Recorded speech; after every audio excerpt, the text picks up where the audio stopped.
Assalamualaikum warahmatullahi wabarakatuh. Perkenalkan saya Wekaya Umi Salamah. Jadi pada video ini saya akan membahas sebuah kasus yang mungkin terasa jauh tapi sebenarnya sangat dekat dengan kehidupan kita. Bayangkan seorang dokter muda yang baru bertugas di desa yang religius, ia menyarankan vaksinasi kepada seorang pasien dan pasiennya menolak karena keyakinan agamanya.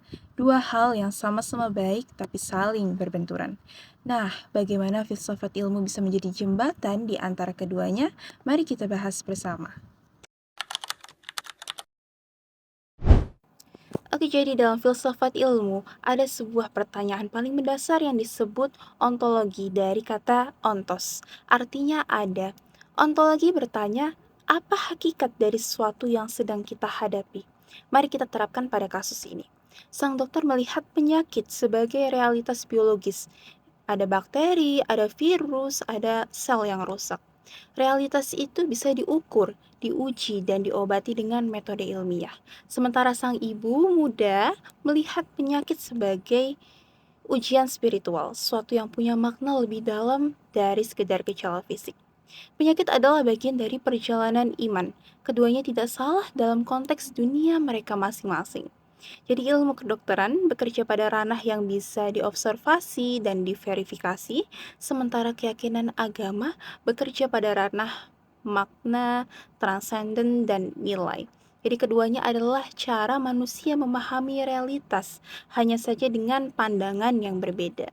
Filsuf Lan Barber menyebut ini sebagai dua cara memandang dunia yang bisa saling melengkapi, bukan harus saling mengalahkan. Jadi, langkah pertama sang dokter adalah menyadari bahwa dia tidak sedang menghadapi pasien yang tidak rasional, tapi dia sedang menghadapi seorang yang punya ontologi berbeda, pemahaman yang berbeda tentang apa itu sakit dan apa itu sembuh. Oke, pertanyaan berikutnya dari filsafat ilmu adalah epistemologi yang berasal dari kata epistem yang berarti pengetahuan dan logos berarti teori, ilmu. Jadi epistemologi itu bertanya dari mana pengetahuan itu berasal, seberapa jauh batasnya. Nah, sang dokter ini memperoleh pengetahuannya melalui jalur empiris dan rasional, kuliah bertahun-tahun, riset, uji klinis, dan data statistik. Ini adalah pengetahuan yang bisa diuji ulang dan dibuktikan kembali melalui metode ilmiah. Kalau kata Karl Popper menyebut bahwa ilmu sejati harus dapat diuji dan dibuktikan, bukan hanya dipercaya begitu saja. Tapi sumber pengetahuan manusia itu kan ternyata tidak hanya satu. Jadi dalam epistemologi itu dikenal sumber pengetahuan dari intuisi dan wahyu yang menjadi fondasi keyakinan sang ibu muda. Jadi disinilah letak benturannya. Jadi dokter menganggap bahwa vaksin itu efektif karena data uji klinis membuktikannya, sedangkan sang ibu itu menolak vaksin karena keyakinannya mengatakan bahwa tubuh dan jiwa itu harus dijaga secara alami dan spiritual. Jadi keduanya ini punya teori kebenaran yang berbeda. Jadi dokter menggunakan teori korespondensi bahwa kebenaran adalah sesuatu yang sesuai dengan fakta empiris dan bukti yang nyata, sementara sang ibu menggunakan teori koherensi bahwa kebenaran adalah sesuatu yang sesuai dengan sistem keyakinan yang sudah lama ia pegang. Jadi lalu, apa yang harus dilakukan sang dokter? Dia perlu masuk dengan rendah hati, bukan untuk menyerah pada ketidakakuratan, tetapi untuk memulai percakapan dari titik yang bisa keduanya sepakati. Misalnya dengan berkata, "Bu, saya ini menghormati keyakinan Ibu. Bolehkah saya menjelaskan bahwa bagaimana vaksin ini bekerja, lalu kita diskusikan bersama?" Karena kalimat sederhana seperti itu tuh menunjukkan bahwa pengetahuan bukan alat untuk menghakimi, tetapi jembatan untuk saling memahami.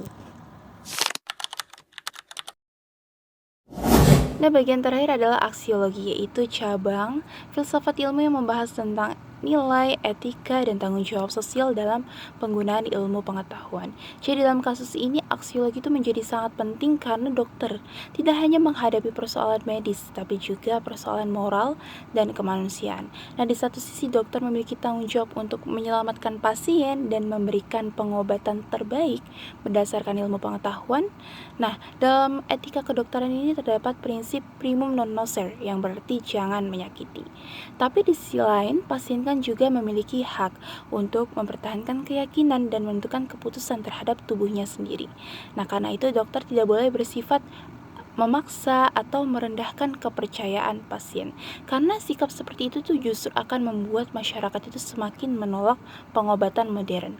Nah, yang harus dilakukan adalah mendampingi, bukan menghakimi. Dokter itu perlu memberikan informasi secara jujur, jelas, dan penuh empati.